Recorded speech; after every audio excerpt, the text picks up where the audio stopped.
أعوذ بالله من الشيطان الرجيم.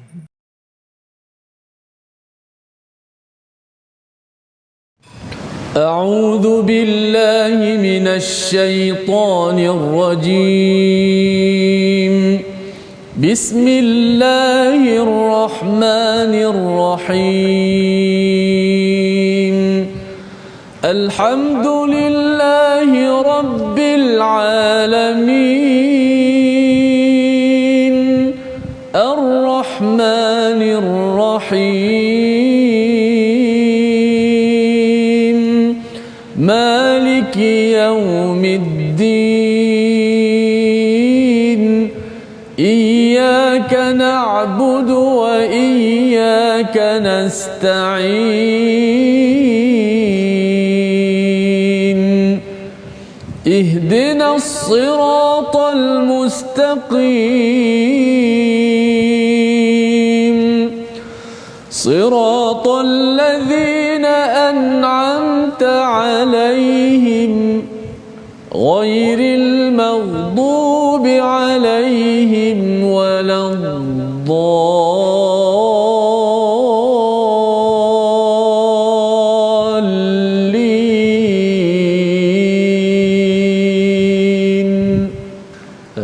Assalamualaikum warahmatullahi wabarakatuh. Alhamdulillahirabbil alamin wassalatu wassalamu ala asyrafil anbiya'i wal mursalin wa ala alihi wa ashabihi ajma'in. Amma ba'd.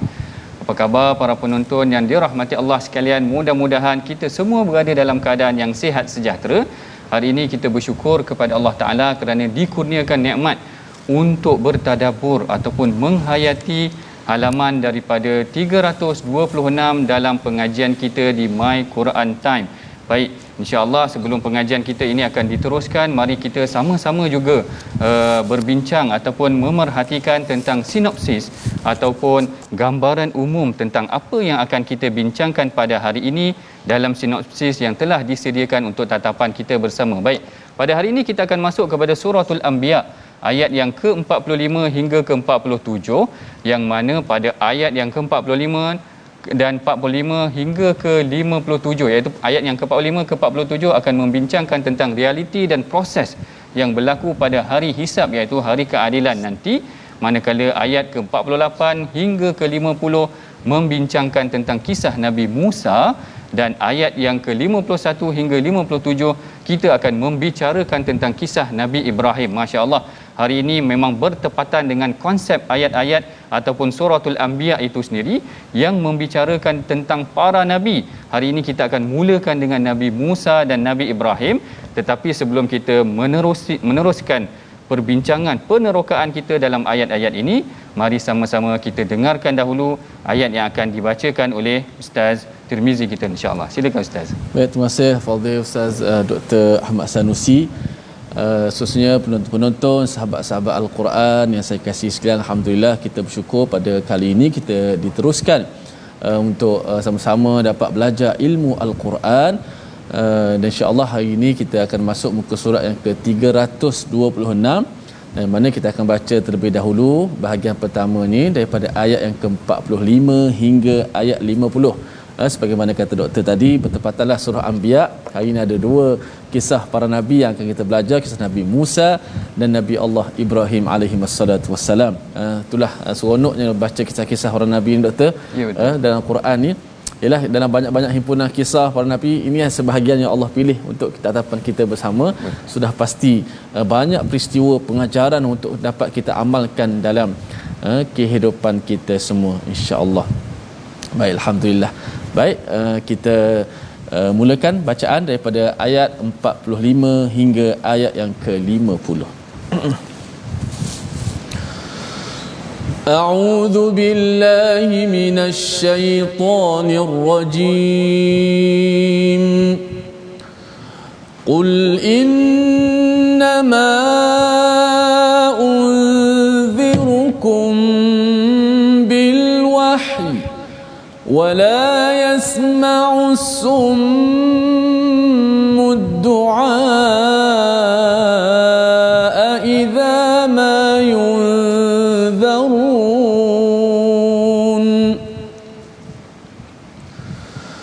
ولئن مستهم نفحة من عذاب ربك ليقولن يا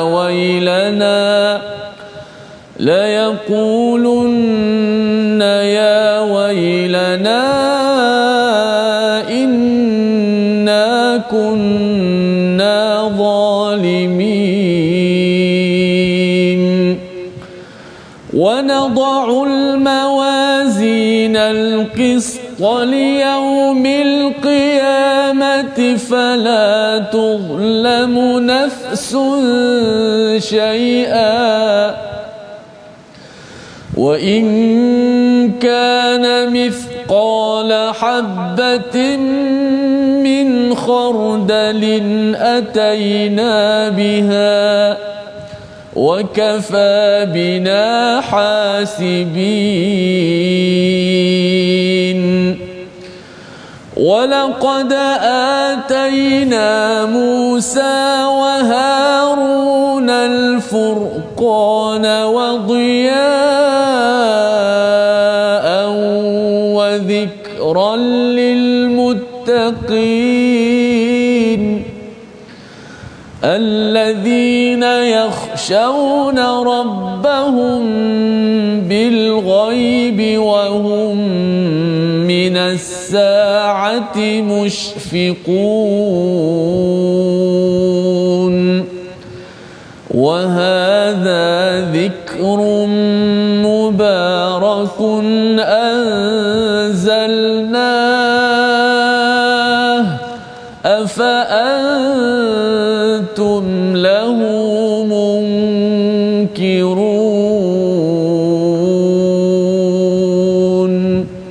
صدق الله العظيم. Sadaqallahul Azim. Itulah ayat yang dibacakan oleh Ustaz Tirmizi tadi, iaitu bermula daripada ayat yang ke-45 sehingga ke ayat yang ke-50. Sebelum kita tadabbur mengenai tentang apa yang telah dibacakan dalam ayat-ayat suci Al-Quran ini, mari sama-sama kita berdoa juga. Mudah-mudahan Allah Ta'ala melapangkan hati kita, memudahkan kita untuk menerima petunjuk-petunjuk yang telah disampaikan di dalam Al-Quran. Mari sama-sama kita baca Subhanaka la ilma lana illa ma 'allamtana innaka antal alimul hakim. Rabbi zidni ilma. Ya Allah, mudahkanlah pengetahuan kita dan sampaikanlah ataupun perbanyakkanlah pengetahuan kita daripada ayat-ayat Al-Quran. Baik, tuan-puan, puan-puan yang berada di rumah sekalian, mari sama-sama kita perhatikan pada ayat yang ke-45 yang mana Allah Ta'ala menyatakan, katakanlah wahai Muhammad, sesungguhnya aku hanya memberi peringatan sesuai dengan wahyu. Yang ini sebenarnya poin yang penting sebenarnya tuan-puan, bahawa setiap apa yang kita lakukan pada hakikatnya mestilah berteraskan dengan wahyu, kerana wahyulah yang membimbing para nabi, wahyulah yang membimbing kita semua. Kalau hari ini kehidupan kita berada dalam keadaan susah, musim PKP, masyarakat tertekan, maka kembali kepada Al-Quran, rujuk kepada apa yang telah disampaikan di dalam wahyu oleh Allah Ta'ala. Yang tentang wahyu ini suka untuk saya ingatkan kepada tuan-puan, bagaimana sebenarnya Al-Quran inilah yang mengetuk banyak pintu hati kaum Quraisy ketika itu, ketika mana mereka mendengar Al-Quran. Para sahabat dahulu, kebanyakan mereka yang membuka hidayah kepada mereka sebenarnya adalah apabila mereka mendengar Al-Quran, mereka mendengar wahyu ini. Ini sebenarnya yang penting, dan ini yang dibacakan oleh Rasulullah. Ataupun nanti kalau tuan-puan kita masuk dalam suratul Jumaah, akan diceritakan tentang bagaimana Rasulan yatlu alaihim, yang mana Nabi itu akan membacakan ayat Al-Quran kepada orang Quraisy itu, ustaz, sehingga mereka wa yuzakkihim, sehinggakan wahyu itu akan membersihkan jiwa mereka, wa yuallimuhumul kitab, dan menyampaikan kepada mereka peringatan tentang kitab. Dan kalau kita perhatikan juga sebenarnya tuan-puan, wahyu ini bukan sekadar mengetuk pintu hati orang yang beriman.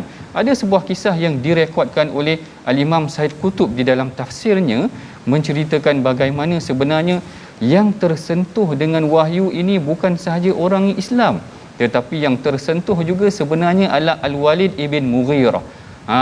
Al-Walid ibn Mughirah ni sebenarnya bukan orang yang calang-calang. Bukan orang yang calang-calang, kerana dia adalah tokoh pembesar Quraisy pada zaman tersebut. Al-Walid ini bukan sahaja dia seorang yang hebat, bahkan anak dia pun hebat, iaitu Khalid Al-Walid. Anak-anak dia jadi tokoh pembesar dalam Islam. Ayah dia juga adalah Al-Walid Ibn Mughirah, lah tokoh besar di zaman Quraisy ketika itu. Ketika mana mendengar ayat Al-Quran ini, dia dikatakan Sabah Al-Walid ya Aba Am ataupun ya Abul Hakam.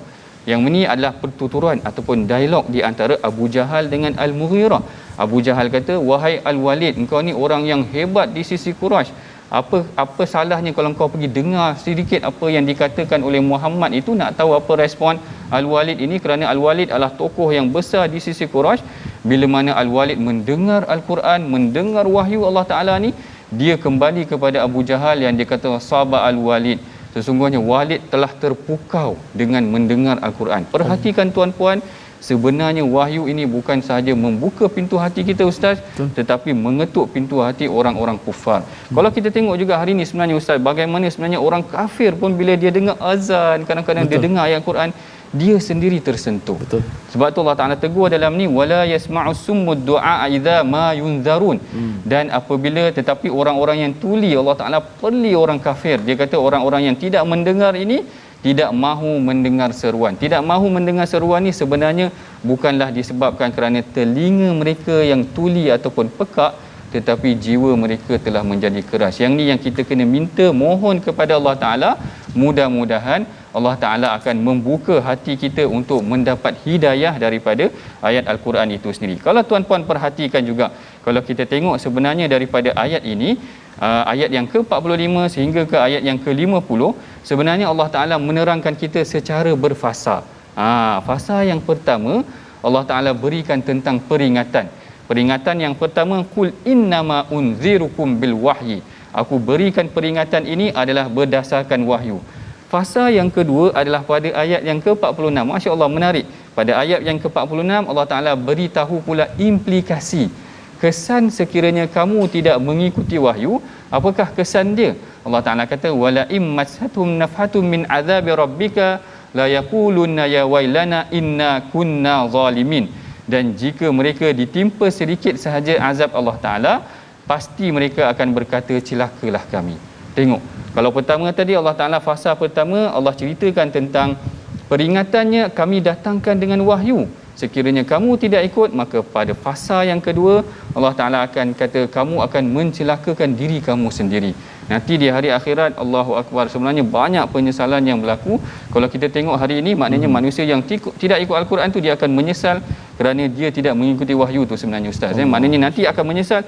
Dan sebenarnya dalam Quran pun banyak cerita sebenarnya. Orang-orang yang beriman sendiri, orang yang beriman sendiri, apabila mereka tidak ikut Al-Quran, pada penghujung hayat mereka, mereka akan rasa menyesal. Ruginya kalau aku tak bersedekah, ruginya kalau aku tak membaca Al-Quran. Perkara yang simple.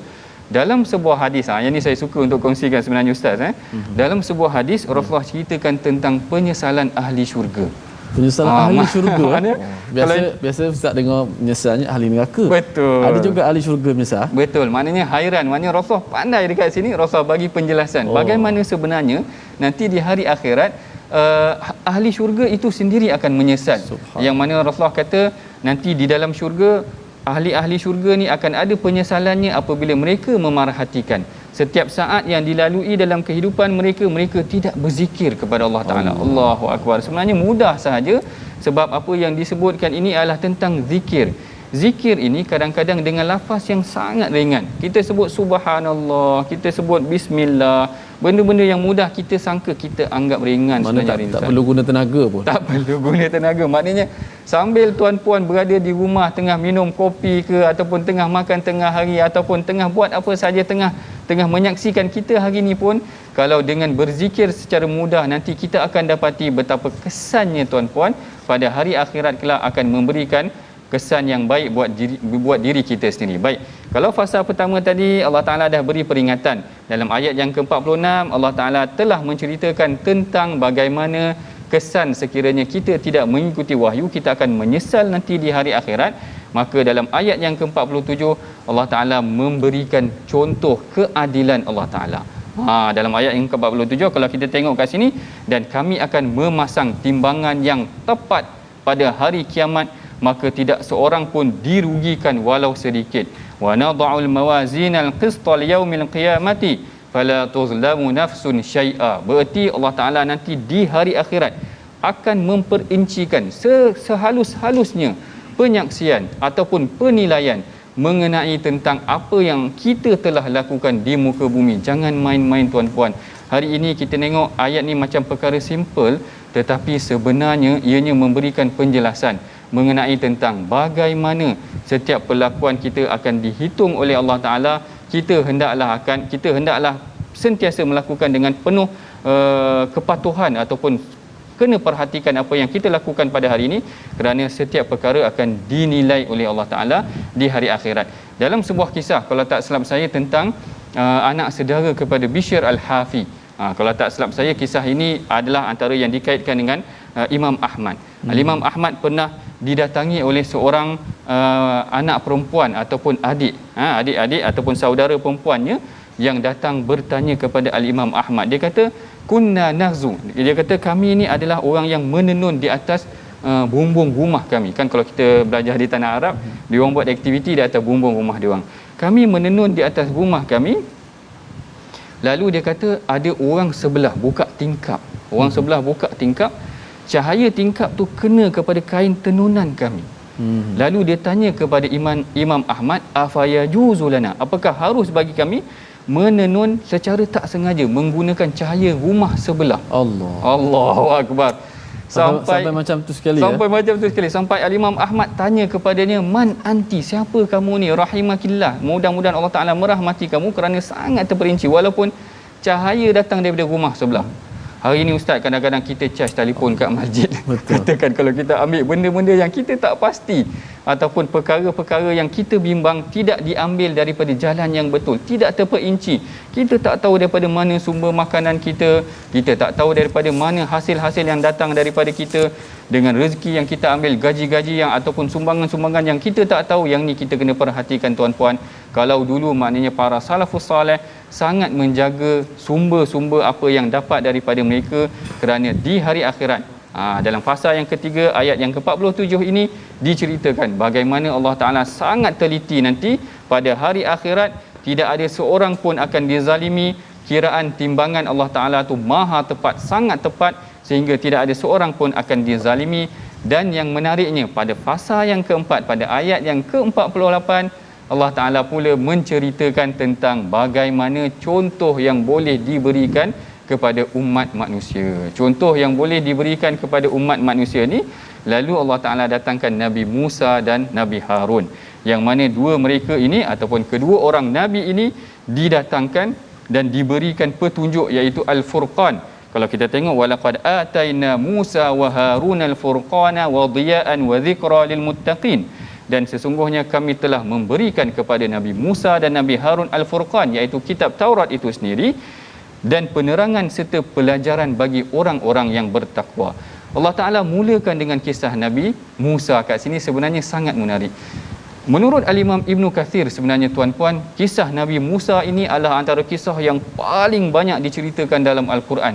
Kisah yang paling banyak diulang. Pada awal suratul Baqarah dah cerita dah tentang Nabi Musa. Dah tengah-tengah juzuk ni pun ada lagi cerita tentang Nabi Musa. Nanti tak mustahil selepas daripada ini pun ada lagi cerita tentang Nabi Musa. Kenapa? Persoalan timbul di sini. Kenapa pentingnya kisah Nabi Musa ini? Kerana Nabi Musa membawa risalah tauhid, mesej tauhid yang sangat jelas kepada seorang musuh yang sangat luar biasa. Kenapa musuh dia Firaun sangat luar biasa? Kerana musuhnya ini adalah orang yang berani mengaku Tuhan. Ana rabbukumul a'la, maknanya tidak ada manusia yang sampai melawan Nabi, sampai mengaku dirinya Tuhan, melainkan Firaun. Maknanya dia dah sampai satu tahap menguasai satu perkara dalam perkara penting dalam dunia, dah ada harta, dah ada kepimpinan, dah ada kekuatan ekonomi dan sebagainya, sehingga sampai satu tahap dia merasakan dirinya sangat besar dan dia merasakan sebagai seakan-akan dia telah mencapai kepada tahap yang boleh menghidupkan dan mematikan. Jadi musuh yang dilawan oleh Nabi Musa ini adalah musuh yang sangat hebat, musuh yang luar biasa, musuh yang pernah menjaga Nabi Musa itu sendiri. Akhirnya Allah Ta'ala datangkan contoh daripada golongan ini ataupun contoh daripada perlakuan dialog ataupun usaha Nabi Musa dan Nabi Harun, bagaimana kedua-dua mereka ini sebenarnya berdakwah kepada musuh yang paling besar tetapi masih berpandukan kepada Al-Furqan, iaitu kitab panduannya itu sendiri. Inilah yang kita ceritakan pada awal tadi, qul innama unzirukum bil wahyi, sesungguhnya Allah Ta'ala ataupun Rasulullah memberikan peringatan adalah melalui wahyu. Begitu juga dengan Nabi Musa dan Nabi Harun, baginda menyampaikan sesuatu adalah berdasarkan wahyu juga. Allah Ta'ala datangkan kepadanya petunjuk-petunjuk.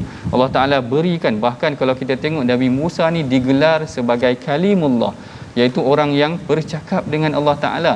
Allah Ta'ala pernah tanya, kalau tuan-puan masih lagi ingat dalam surah Taha, Allah Ta'ala tanya kepada Nabi Musa, wama tilka biyaminika ya Musa, wahai Nabi Musa, apa yang ada pada tangan kanan kau itu wahai Musa? Lalu Nabi Musa jawab, qala hiya asaya, inilah dia tongkat aku, atawakkau biha, aku bertongkat dengan dia, wa ahushu biha ala ghanami, kadang-kadang aku buat untuk digunakan untuk pengembalaan kambing itu, waliya fiha ma'aribun ukhra, dan kadang-kadang aku buat tongkat ni untuk perkara yang lain. Tengok yang ni tuan-puan perhatikan, bagaimana Allah Ta'ala hanya tanya satu soalan sahaja kepada Nabi Musa, tetapi Nabi Musa menjawab soalan itu dengan 3 jawapan. Qala hiya asaya, ia adalah tongkat aku, atawakkau biha, aku bertongkat dengan dia, wa ahushu biha ala ghanami, aku buat untuk pengembalaan kambing, waliya fiha ma'aribun ukhra. Ada 4 jawapan dalam satu soalan.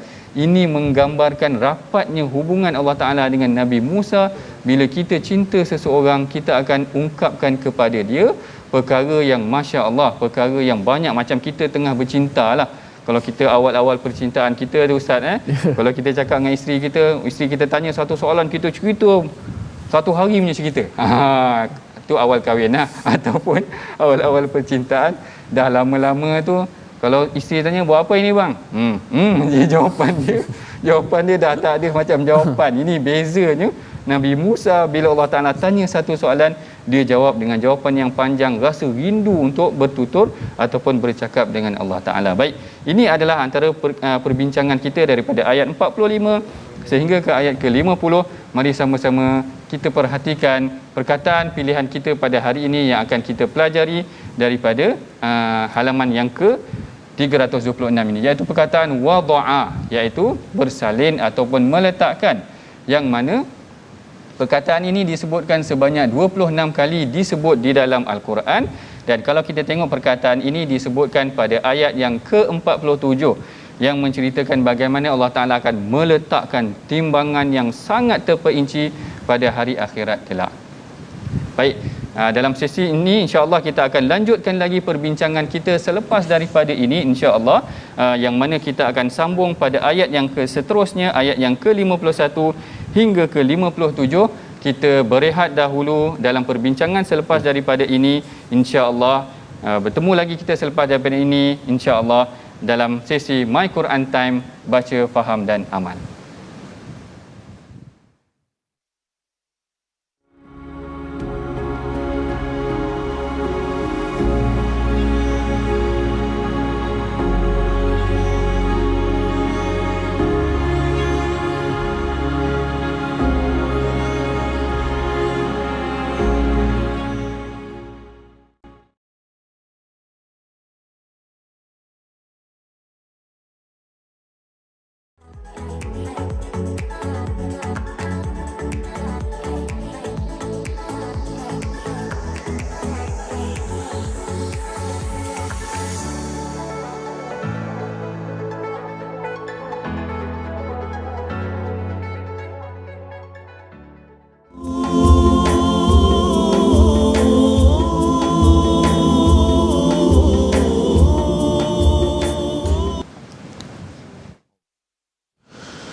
كل نفس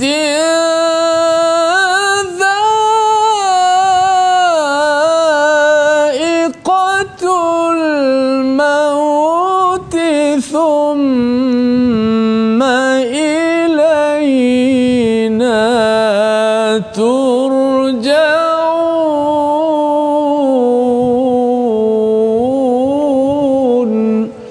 صدق الله العظيم. dan tiap-tiap diri sudah ditetapkan pasti akan merasai mati, kemudian akan dikembalikan kepada kami untuk menerima balasan. Surah Al-Ankabut ayat 57. Kita mengucapkan takziah kepada seluruh ahli keluarga Allah yarham almarhum Ustaz Wan Ainuddin Hilmi Abdullah, yang tidak asing lagi dengan kita semua, yang sentiasa juga mewarnai My Quran Time dalam program ataupun slot-slot tajwid, yang memperkenalkan kita seorang yang sangat menekuni, seorang orang yang sangat yang bersungguh-sungguh dalam memastikan ingin masyarakat dapat menutur ataupun membaca ayat-ayat Allah Subhanahu Wa Taala dengan baik dan sempurna. Hari semalam Ustaz Wan Ainuddin telah pergi menemui Sang Pencipta, dan kita berdoa kepada Allah Subhanahu Wa Taala, Allah Taala menerima segala amalan dan mengampunkan segala dosa-dosa almarhum Ustaz Wan Ainuddin, dan sudah pastilah satu kehilangan yang besar buat khususnya negara kita, dan penonton-penonton My Quran Time juga ramai di kalangan mereka anak murid kepada Ustaz Wan Ainuddin, walaupun secara online, tapi itulah ilmu yang telah dicurahkan oleh beliau.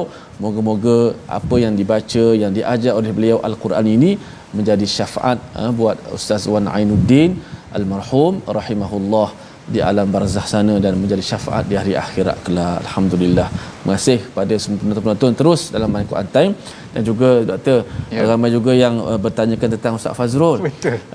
Sahabat-sahabat, kita sama-sama doakan supaya Ustaz Fazrul kembali pulih seperti biasa, diuji dengan masalah kesihatan, dan insya-Allah mudah-mudahan selepas ini Ustaz Fazrul dapat bersama dengan kita semua dalam My Quran Time. Sama-sama kita doakan mudah-mudahan Allahumma ihfazhu bihifdzika ya rabbal alamin. Allah Taala melihara Ustaz Fazrul dengan pemeliharaan daripada Allah Subhanahu Wa Taala. Mengharapkan doa kepada seluruh peminat-peminat My Quran Time baca faham amal. Insya-Allah sedikit tajwid pada hari ini. Untuk pelajaran tajwid, kita masuk bab berkenaan dengan disebut sebagai bacaan tebal dan nipis. Dalam bab tajwid disebut sebagai at-tafkhim wa at-tarqiq. Apa itu tafkhim? Tafkhim dari sudut masa maksud secara bahasa ialah tebal.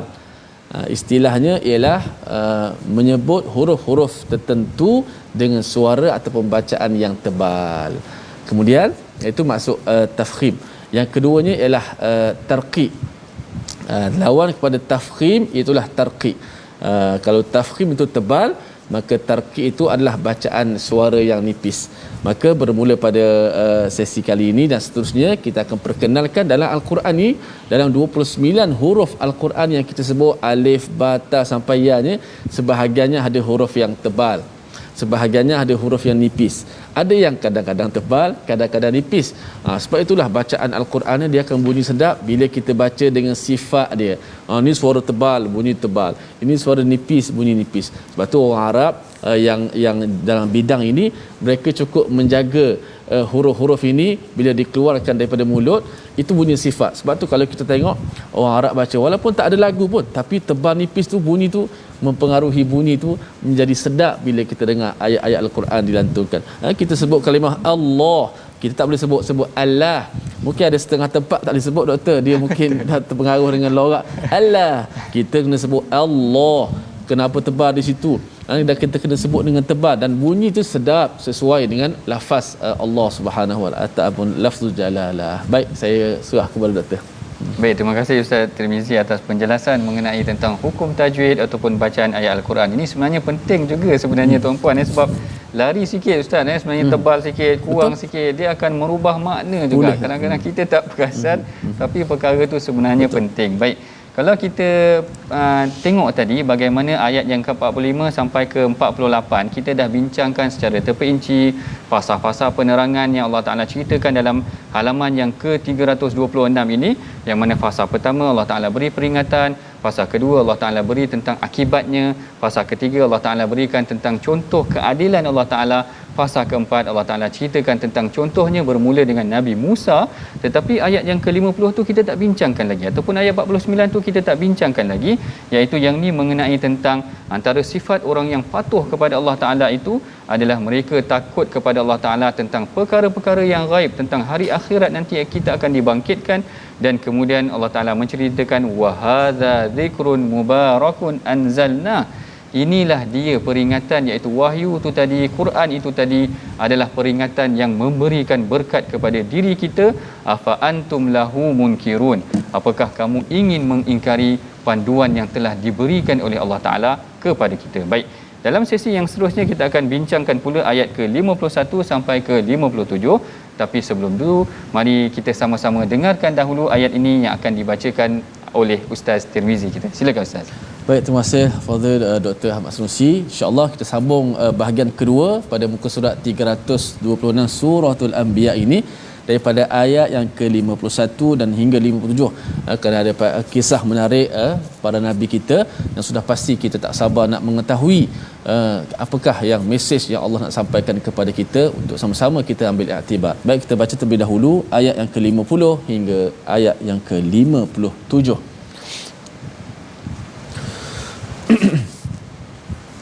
A'udzu billahi minasy syaithanir rajim. Walaqad atayna Ibrahima rushdahu min qablu wa kunna bihi alimin. إذ قال لأبيه وقومه ما هذه التماثيل التي أنتم لها عاكفون قالوا وجدنا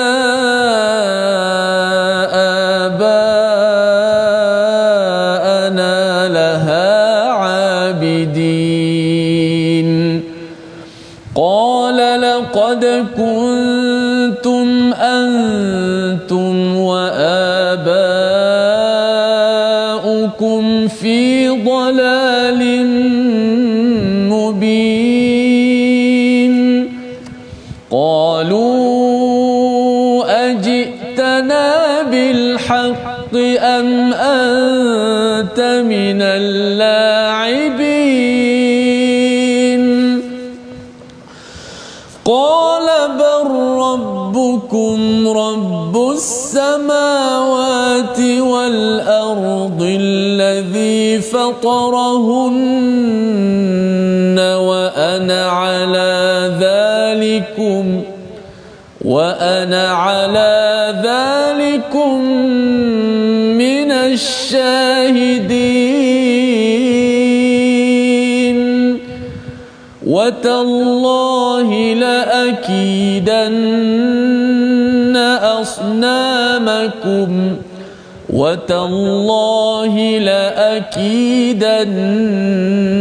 أصنامكم بعد أن تولوا مدبرين. صدق الله. Sadaqallahul Azim. Begitulah ayat yang dibacakan oleh Ustaz Tirmizi daripada ayat ke-51 sehingga ke ayat ke-57.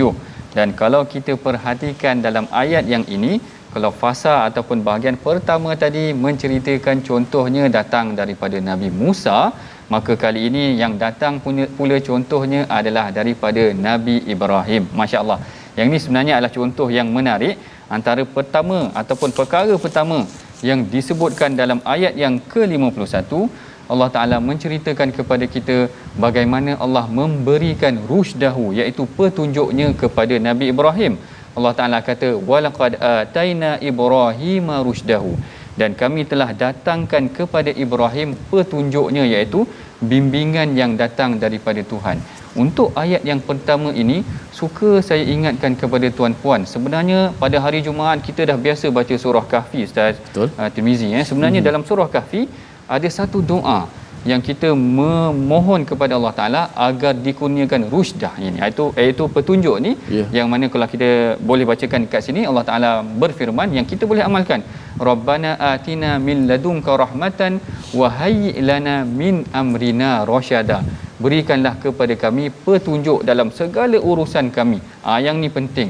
Kerana apa yang kita lakukan dalam kehidupan harian kita, kadang-kadang kita terkeliru, kita sukar untuk membuat keputusan. Orang bagi 2 option, 3 option, macam mana kita nak pilih? Mohon kepada Allah Ta'ala, kurniakan kita rahmat, dan wahayyi lana min amrina rasyada, hidupkan dalam jiwa kami petunjuk-Mu wahai Allah Ta'ala dalam kita meneruskan kehidupan kita. Ini sebenarnya pelajaran yang penting yang kita boleh pelajari daripada ayat pertama ini tentang kisah Nabi Ibrahim ini, iaitu Allah Ta'ala berikan kepadanya bimbingan. Apa kisahnya? Kisahnya mengenai tentang bagaimana dia berdialog dengan ayahnya. Ini penting juga sebagai seorang ayah ataupun sebagai seorang pemimpin keluarga, kita semua kena faham. Tengok soalan ataupun tengok apa yang dikatakan oleh Nabi Ibrahim kepada ayahnya. Idz qala li abihi wa qaumihi ma hadhihi tamathilul lati antum laha aqifun. Iaitu Nabi Ibrahim berkata kepada ayahnya dan kaumnya, apakah ini berhala-berhala yang kamu sembah itu tadi? Tengok bagaimana Nabi Ibrahim bila dia nak memulakan dakwah dia, dia mulakan dengan soalan. Yang ni penting juga sebenarnya, dia sebagai satu teknik kita nak menyampaikan sesuatu ataupun kita nak menegur orang, kita mungkin boleh bertanya dia. Kalau kita tengok dia buat silap sikit, kita boleh kata, ustaz tadi baca ayat yang mana? Maknanya kita tanya dia seakan-akan sebenarnya dia adalah mesej yang indirect untuk kita bagi tahu kepada dia sebenarnya kita nak tegur dia. Nabi Ibrahim kaedah dia nak tegur ayahnya tu tadi, maka dia tanya, apa benda berhala yang kamu semua ni sembah? Maknanya ini pengajaran yang penting yang kita boleh ajar, yang kita dah tahu dah mungkin perkara itu secara zahirnya memang nampak tak betul, tetapi kaedah yang ditunjukkan, yang dibimbing oleh Allah Ta'ala melalui kisah Nabi Ibrahim ini adalah dengan dia bertanya kepada ayahnya. Dia kata, wa ma hadhihi tamathilul lati antum laha aqifun. Apakah berhala yang kamu sembah ini? Lalu kaum dia jawab, ini memang ayah-ayah kami dah ajar. Yang ni pengajaran yang kedua ataupun tadabbur yang kedua yang kita boleh ambil juga daripada ayat ini, bagaimana sebenarnya apa yang dilakukan oleh yang terdahulu, yang senior-senior, yang dah senior-senior ni lah, maknanya tak semestinya tidak boleh dipertikaikan ataupun mungkin boleh ditanya semula apakah boleh kita tambah baik. Tapi kalau dalam isu ini adalah isu akidah, isu akidah adalah isu yang mesti diperbetulkan. Lalu Nabi Ibrahim, Ustaz Tirmizi, dia bagi tahu kepada ayah dia, sebenarnya perkara yang kamu buat ini adalah perkara yang tidak betul. Tapi kaedah dia memulakan teguran itu adalah melalui persoalan ataupun dia bertanyakan kepada soalan. Ini tentang bagaimana kita boleh belajar Nabi Ibrahim sebagai seorang anak, bagaimana dia menegur ayah dia. Tetapi kalau dalam perkara-perkara yang lain, kalau kita perhatikan juga, Nabi Ibrahim ni selain daripada dia menegur ayahnya, dia adalah seorang yang sangat prihatin juga perihal anak dia. Yang ni yang sebenarnya kita kena belajar juga. Sebab apa? Pada hari ni, terutama dalam musim PKP ni, kadang-kadang Ustaz, kita tengok banyak isu-isu domestik berlaku. Maknanya ayah tu tanggungjawabnya sebagai ketua keluarga yang memelihara keluarga.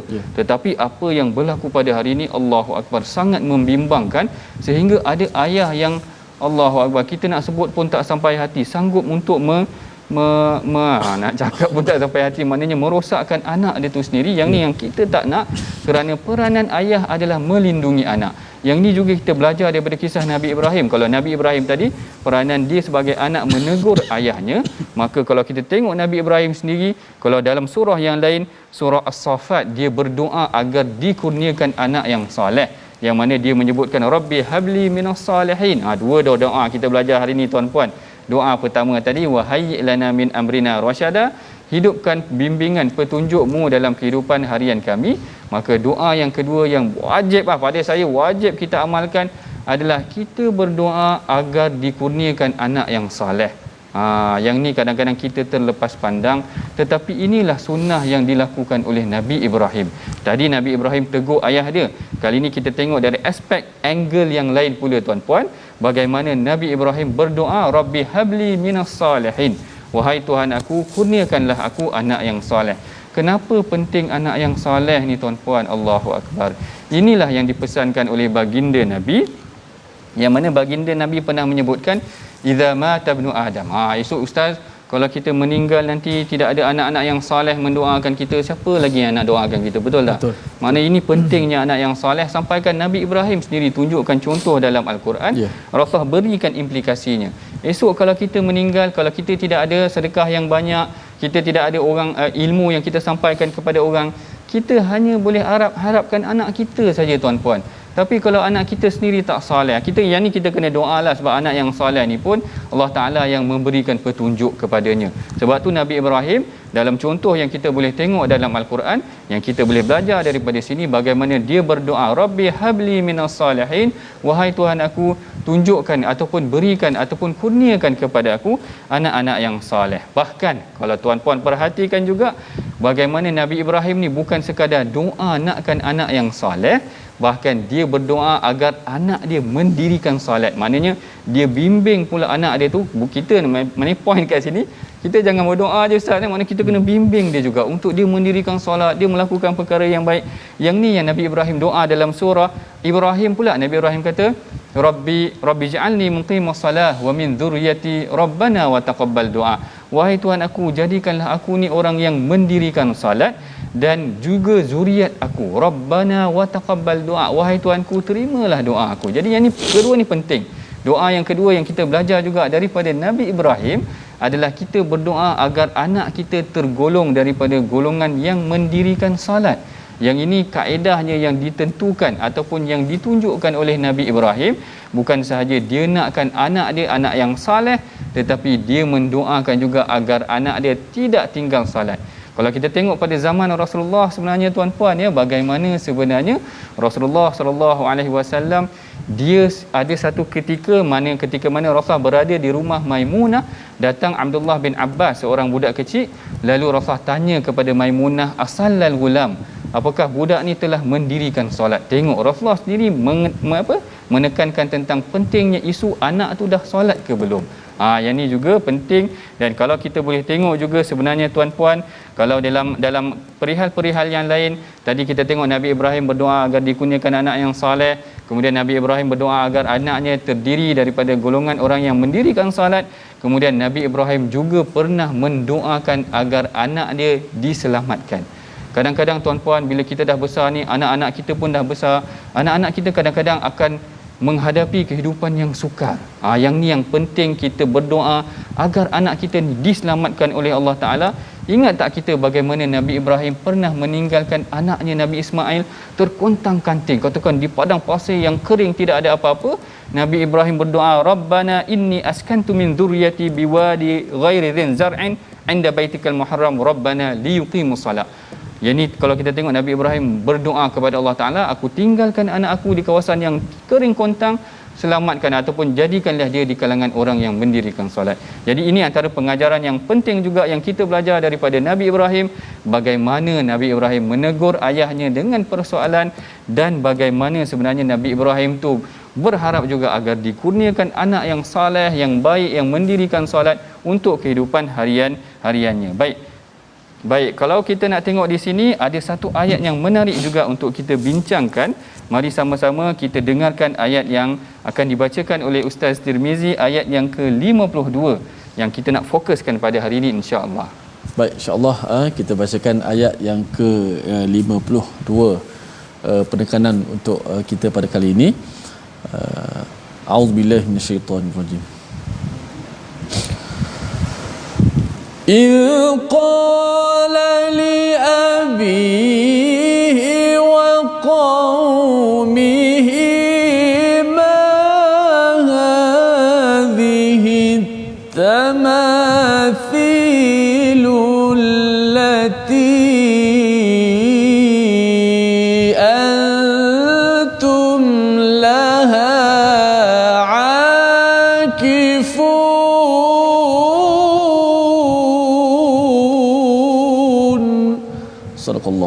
Sadaqallahul Azim. Nabi Ibrahim berkata kepada ayahnya dan kaumnya, apakah berhala-berhala yang kamu sembah ini? Ini ayat yang kita tekankan bagaimana teknik ataupun salah satu kaedah yang boleh kita praktikkan dalam kita menegur seseorang adalah dengan melalui kaedah bertanya.